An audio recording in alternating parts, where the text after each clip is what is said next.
मातंगिनी नमो नमः। ओम फट स्वाहा। ओम ऐं मातंगिनी नमो नमः। ओम फट स्वाहा। वेलकम टू सिद्धि यात्रा स्टोरी पार्ट 254। जय माँ काली, जय माँ तारा, आप सबका भला हो। आज के इस एपिसोड में हम माता मातंगी के बारे में डिस्कशन करेंगे और मैं थोड़े अपने एक्सपीरियंस शेयर करूंगा कि मैंने जब बहुत पहले 10 महाविद्याओं की पूजा करी थी और मैंने माता की एक सिंपल पूजा करी थी तो मुझे ध्यान में क्या दिखाई पड़ा था, और माता मातंगी के बारे में और जानकारी लेंगे। तो माता मातंगी 9वीं 10 महाविद्या हैं। 10 महाविद्याओं में ये 9वीं महाविद्या है। और माता मातंगी जो है ये सांसारिक सुख, काम की इच्छा पूरी करने वाली शमशान की 9वीं 10 महाविद्या है। माता फिल्म स्टार्स की देवी हैं। जिन्हें फिल्म स्टार बनना है, जिन्हें ग्लैमर की लाइन में नाम कमाना है, उन्हें माता मातंगी की साधना करनी चाहिए।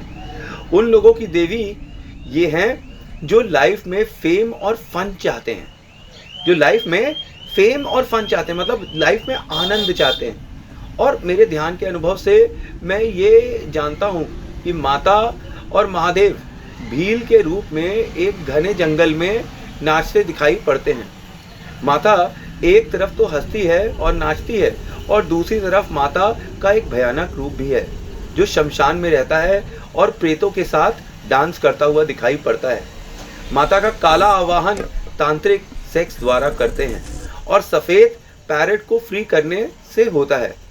मतलब दो तरीके की माता की साधना होती है। एक काली साधना होती है जो डार्क साइड होती है, वो तांत्रिक और अघोरी लोग जो है सेक्स द्वारा, सम्मोहन द्वारा, वशीकरण द्वारा करते हैं और सेक्स के द्वारा वो माता का आवाहन करते हैं। और यही चीज़ जब वाइट साइड से होती है, मतलब सफ़ेद जादू जिसे कहते हैं, तो फिर इस जादू में क्या करते हैं कि पैरेट को लोग फ्री कर रहे होते हैं। जो पिंजड़े में पैरेट होते हैं उनको फ्री कर देते हैं, पैरेट, ग्रीन कलर के पैरेट। तो माता को तोता बहुत पसंद है और मुझे उनका तोता ध्यान में बिल्कुल पसंद नहीं है, क्योंकि अब वो अमरूद को जूठा कर करके माता को खिला रहा है। मैं तो माता का जूठा खाकर ही अपना दिन स्टार्ट करता हूँ। भला मैं कैसे अपना जूठा माता को दे सकता हूँ? ना मैं शबरी हूँ और ना ही मैं बौमा खेपा बाबा। इसलिए मैं माता की साधना मैंने नहीं करी।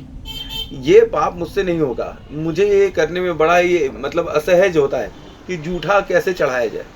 पर अनफॉर्चुनेटली माता को जूठा भोजन ही पसंद है और उन्हें प्रसाद में चढ़ता है।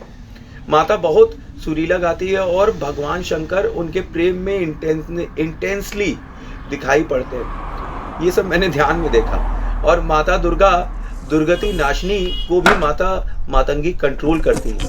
और माता की योगिनियों के साथ साथ अन्य पिशाचिक शक्तियाँ जो वाम मार्गिक होती हैं वो भी होती हैं। माता मसानी भी माता मातंगी के साथ रहती है। माता को रजस्वला स्त्री, मतलब जो औरतें पीरियड्स के टाइम पर भी इनकी पूजा कर सकती हैं, तो रजस्वला स्त्री जो है वो भी इनकी पूजा कर सकती है। इनके उसमें कोई बंदिश नहीं है। और माता की सेवा कर्ण पिशाचनी भी करती हैं। मतलब कर्ण पिशाचनी जो साधते हैं वो मातंगी के थ्रू ही जाते हैं।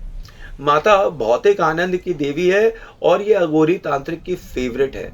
वशीकरण, मारण, सम्मोहन में इनका यूज होता है। लोगों से अपना काम निकालने के लिए भी भक्त इनकी पूजा करते हैं। माता की पूजा नहाए बिना भी लोग करते हैं और नहाकर भी करते हैं। ये दोनों ब्लैक एंड वाइट पूजा होती है इनकी।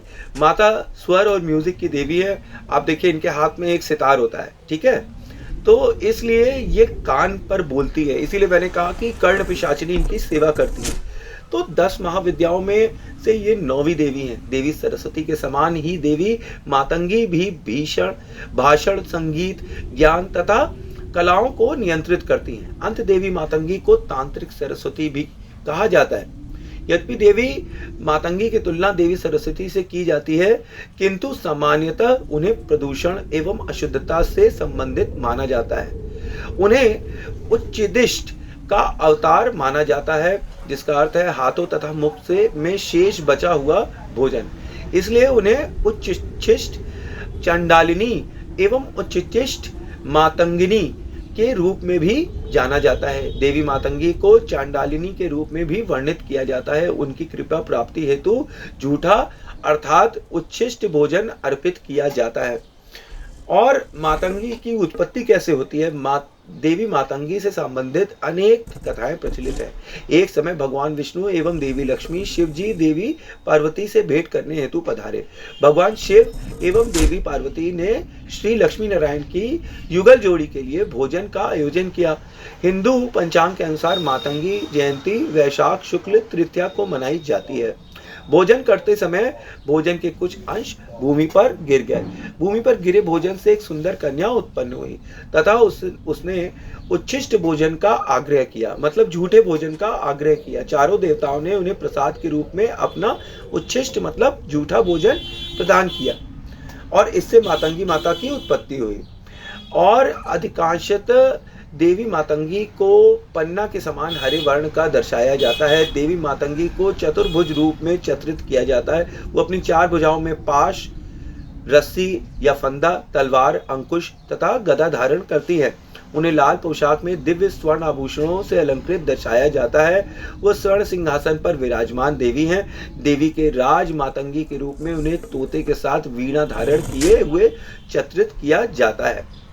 और देवी मातंगी की साधना पारलौकिक शक्तियों की प्राप्ति हेतु की जाती है। यह साधना विशेष शत्रुओं पर विजय, आकर्षण, विभिन्न कलाओं में दक्षता तथा परम ज्ञान की प्राप्ति हेतु निर्धारित है।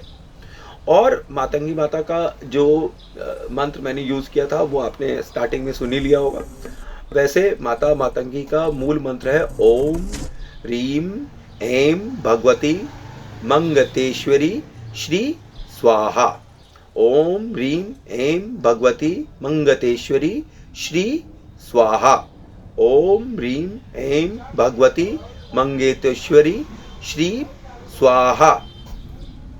तो ये था मेरा सूक्ष्म विश्लेषण अबाउट माता मातंगी, जो कि 9वीं महाविद्या है 10 महाविद्याओं में से। और माता को जूठा भोजन चढ़ता है, इसलिए मैंने माता की अभी तक साधना नहीं करी है। अगर माता को जूठा भोजन ही पसंद है, मैं कैसे ये कर सकता हूँ? कोई भी ये कैसे कर सकता है? जूठा भोजन कराकर कैसे, जूठा करके कैसे खिलाएगा माता को? तो इसीलिए मैंने अभी तक मातंगी माता की साधना नहीं करी, पूजा करी थी। और ये 9+1 की ही साधना के अंदर आती हैं। ये 10 महाविद्या और 9 दुर्गा देवी की पूजा के ही अंडर आती है। जैसे मैंने आपको बताया है अभी पिछले एपिसोड्स में भी, तारा की साधना करी और भी माता काली की साधना करी। जो भी साधना होती है देवी की वो 9+1 से ही मैं करता हूँ। तो कल की जो 10 महाविद्याओं की 10वीं देवी है उनका नाम है माता कमला। और ये माता कमला जो है तांत्रिकों की लक्ष्मी है। जब तांत्रिकों को धन की जरूरत होती है तो ये माता कमला से मांगते हैं। इनके साथ 2 हाथी बैठे होते हैं सफेद रंग के, जो इनके ऊपर पानी और पुष्प छोड़ रहे होते हैं और इनके हाथ से सोने की सिक्के गिर रहे होते हैं। ये वो कमाल की जागृत देवी हैं जो कलयुग में धन का अपार अंबार लगा देती हैं। तो ये माता लक्ष्मी के स्वरूप की देवी हैं। और इनके बारे में जानने के लिए आप कल का एपिसोड देखना बिल्कुल मत भूलिएगा। कलयुग में धन चाहिए तो कमला से बढ़कर कोई देवी नहीं है। कमला से बढ़कर ऐसी देवी कोई नहीं है जो आपको इस कलयुग में धन भी दे, ऐश्वर्य भी दे, जो सबकी इच्छा है मटेरियलिस्टिक चीज़ों के लिए। तो मटेरियलिस्टिक चीज़ों की ये सबसे बड़ी जागृत देवी हैं कलयुग में, जिनका नाम माता कमला है। और ये बुलाने पर स्वयं आ जाती हैं। ये हर तरह के विकार, रोग और ऋण ये सबको समाप्त कर देती हैं। और इनका साधक हमेशा धनवान, आनंदित रहता है और सोने चांदी से लदा रहता है। तो देखना न भूलिएगा कल का एपिसोड। Thanks for watching. जय मां काली, जय मां तारा। आप सबका भला हो।